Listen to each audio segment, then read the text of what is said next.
was almost a near-death experience for me, and of course not literally, but I did feel a little bit like Tom Sawyer and Huck Finn watching their own funeral. And to be here and to see that people reacted to it in a not just a positive way, but in almost a desperate way. We're like, oh boy, when they come after the comedians, this is when we draw the line. What comedian? What comedian did they go after? Was them involved in this supposed attack too? What about who and whom? Were those pronouns involved in this traumatic attack on Jim Kimmel, who is choosing to identify as a comedian? What about the @ sign? What about the ++? Were those identifiers involved? As you just heard in the clip, his temporary firing from ABC was the equivalent to a near-death experience for Jim Kimmel. They took away my platform. I was going through withdrawals. How am I supposed to satisfy my craving for masculine attention if they take away my late-night dump?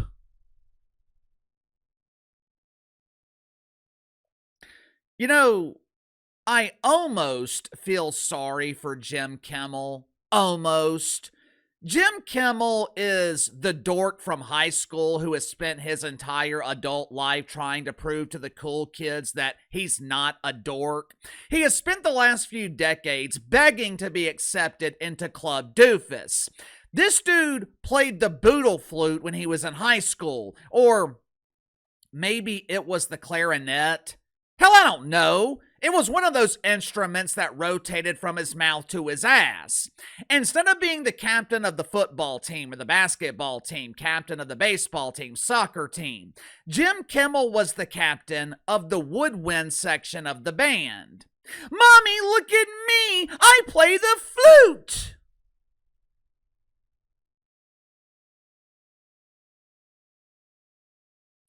My inside sources are telling me that Jim was also the captain of the chorus. He was responsible for writing most of their classics. I love you, you love me, we have more pimples than teeth. For decades, and this is especially true in the last 10, maybe 15 years, Jim Kimmel has used his unhealthy obsession with Orange Man Bad in a desperate attempt to seek validation from Hollywood. Just think about that for a second. Imagine being so empty inside. Imagine being so devoid of purpose that the only reason you have a career, the only reason you have any semblance of notoriety, the only reason you were honored with some doofus Critics' Choice Award that absolutely no one else gives a shit about. The only reason that you were given the attention from lonely men in Hollywood that you so desperately desire is because of your unhealthy obsession with another dude. Imagine being so insecure that you are constantly seeking the validation of others. It's got to be miserable. Seriously. It has to be a miserable way to live. Maybe that's why ABC only agreed to extend Jim Kimmel's contract through May of 2027. What's going to be ramping up in the summer of 2027?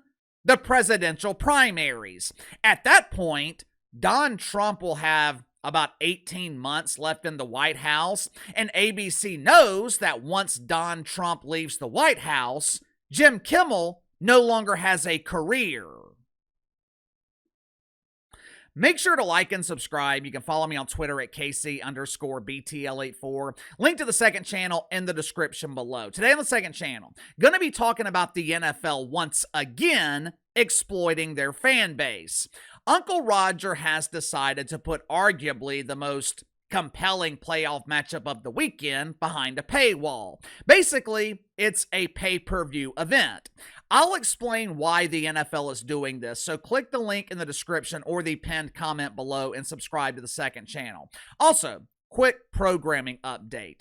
More than likely, there's only going to be one video tomorrow, and that's if I'm able to get one done. We are leaving very early tomorrow morning to take my oldest Yorkie, Chewy, to a specialist. For the last month or so, we've had to spoon feed her like she's an infant. She got something wrong with her throat, or an infection, or an ulcer in her mouth, or a dental issue. I don't know. I don't know what it is. That's what we're going to find out tomorrow. So if you don't see me tomorrow, that's the reason why. This past Sunday night was the Critics' Choice Awards. Well, Uncle Casey, what the hell is the Critics' Choice Awards? To be honest with you, I really have no idea. In terms of these doofus award shows, the Critics' Choice Awards is the most meaningless. And that is quite the accomplishment because all of these award shows are now meaningless. Normal people no longer care about the Grammys or the Emmys, the Tonys, the award show designed to honor men and women along with they and them's named Tony. The ESPYs, the VMAs, they're about as impactful as a preseason game in the WNBA dump. But all of the meaningless award shows, of all of them, the Critics' Choice Awards is by far the most meaningless.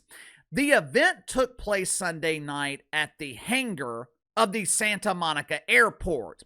They couldn't afford to book the hangar at LAX. They couldn't afford to put their stage next to high-priced commercial jets. Instead, Jim Kimmel had to accept this prestigious award while standing next to a single-engine Cessna at a municipal airport. Since the budget was so limited, they couldn't afford to pay a mainstream celebrity, a household name, to host the show. Hell, they couldn't even afford to pay one of those professional award show hosts like Travis Noah to present the bronze turd to the winners. For the third year in a row, Chelsea, the coat handler, was the host of the Critics' Choice Awards. Unsurprisingly, this is the only paid gig Chelsea Handler has been able to obtain in the last 3 years. Sunday night, Jim Kimmel was honored with the Bronze Turd in the category of Best Talk Show. Immediately, the audience was confused. They didn't know that Jim Kimmel had a talk show. Looking at his recent ratings, neither did anyone else. But most people, they would classify Jim's late night dump as a political show. Jim is not a late night comedian. He is a political pundit. More specifically, he wastes an hour every night, 4 nights a week, passionately embracing the woke wiener. But with this being Hollywood, the city where you are free to choose your identity, the Critics' Choice Awards honored Jim Kimmel with the Bronze Turd for his chosen identity as Best Talk Show host. During his painfully boring acceptance speech, Jim attempted to be humorous. His wife, who clearly identifies as head of household at Castle Kimmel, she was standing directly behind Jim, ferociously laughing at his attempted humor. But being the professional that he is, Jim could sense that he was losing the audience of lonely men, so he dug into his purse, pulled out a joke that he knew would elicit semi-masculine laughter. Watch for yourself. I want to thank our president, Donald Jennifer Trump, without whom we would be going home empty-handed tonight. So thank you, Mr. President, for all the many ridiculous things you do each and every day. It's been a banner couple of weeks, and we can't wait to get back on the air tomorrow night. Oh, Jim! Jennifer! Oh!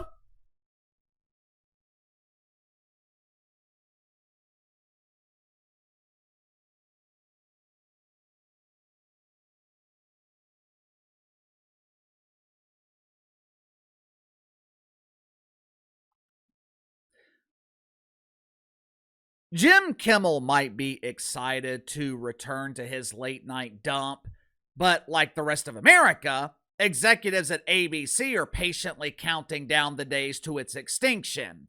Headline at The Hollywood Reporter: Jimmy Kimmel live to cut back music bookings to twice a week. Translation: ABC once again slashed the budget. They have already slashed the budget by eliminating the Friday show and going to 4 nights a week. Now they are eliminating 50% of the musical guests that Jim Kimmel books. When you think about it, this is a brilliant move by the bean counters at ABC. Why would they pay an untalented artist like Spice Ice to perform? Why would they convert dollars to pesos to pay Bad Booger to sedate the audience? Plus, when Bad Bunny is booked on the show, he follows Jim Kimmel around like he's got a carrot up his ass. Seriously though, why would ABC waste money booking untalented artists? They have got the best woodwind player in the world hosting the show. As you guys know, Jim is highly proficient with the woodwinds. Instead of featuring Vanilla Spice, Jim can serenade the audience by playing the classics with his boodle flute.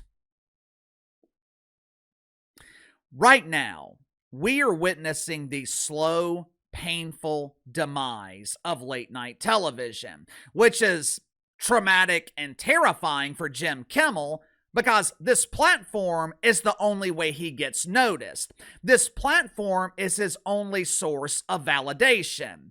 Jim Kimmel reminds me of someone that I grew up with. When we were in elementary school, he was the kid in class that was constantly seeking attention. High school and college, he sought validation by sharing his money. Even as an adult, it always seems like he's chasing something. And the thing is, he never seems to catch it, which is often the case with those who seek validation from others.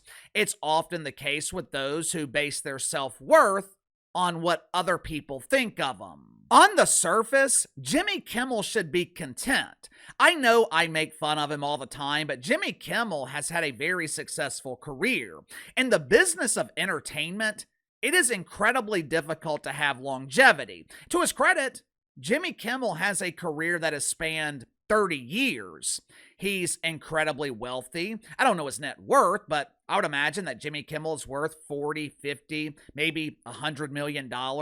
Seems to have a happy marriage, a good family. On the surface, Jimmy Kimmel has every reason to be happy, but it always seems like Jim Kimmel is stuck in a constant state of bitterness.